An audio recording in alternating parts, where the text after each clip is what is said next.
budget framework paper for Ministry of Defense. So we sent them those queries so that they can help them to identify the gaps in addition to their budget framework paper. So when they came, they are supposed to present their own budget framework paper because they know what they want to implement during the year 2022-2023. But when they came, they were just responding to our queries without presenting to us their budget framework paper, without telling us how they have implemented the first half year, without knowing the challenges that they've been going through. So as a committee, really, we felt that they had not really exhausted what the budget framework entails. And therefore, we requested them to go back and prepare a report and bring it back to us so that we can comprehend a comprehensive report for them to ensure that, I mean, if we are looking for money for defense, which budget items are we going to allocate that money? There is nothing to harmonize. For us, we are going to reproduce the budget framework paper. This is something I've been in it for so many years. I know the procedure. But if you've raised, as a committee, you've raised concerns, you need those concerns to be addressed. That's the mandate of the committee, and we were supposed to respond to those. That's what we responded. And that is one of the reasons I want them to know. Now you want the money. Has Parliament ever approved your operations in Congo? If we have never approved their operation, there is no way we can approve an illegality. There is no way. And yet the only way Parliament can hold any entity to account is the purse, the money, the budget. But once they come and present in a kwara style and hope Parliament will be too lenient and magnanimous, we thought that was a mistake on their part. And we are not ready to budge on that. Presenting the minister.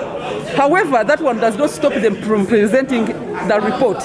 Whether it is the minister, whether it is the accounting officer, as long as they are representing the ministry and they have the report which we are going to respond to discuss.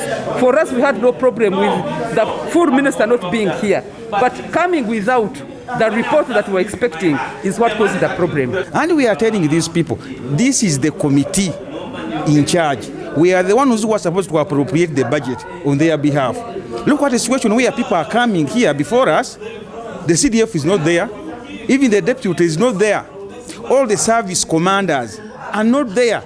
And they are the consumers of the budget. Only waited for the appearance of the senior minister to tell him to raise matters of public importance. We had other matters of very much high public importance. For instance, up to now the minister has been running away from Parliament.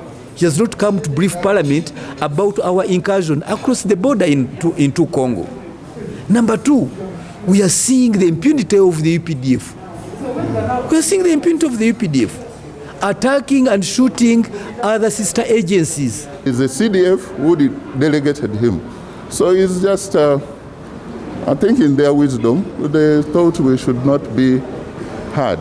It is set to oversee the agency. The agency, the ministries that the committee cannot do without the agencies or ministries, and we also cannot do without that. It's our constitutional mandate to come and make the presentation. We've asked them to give us the format the way they want, and but largely their concern is about who did not come. So they were like on specific people who did not come. And whereas in the Ministry of Defense, our permanent secretary is not the accounting officer. The accounting officer is the person who was here. This is about money. The Joint Chief of Staff is the one concerned about the running, the day-to-day running of the businesses of the forces.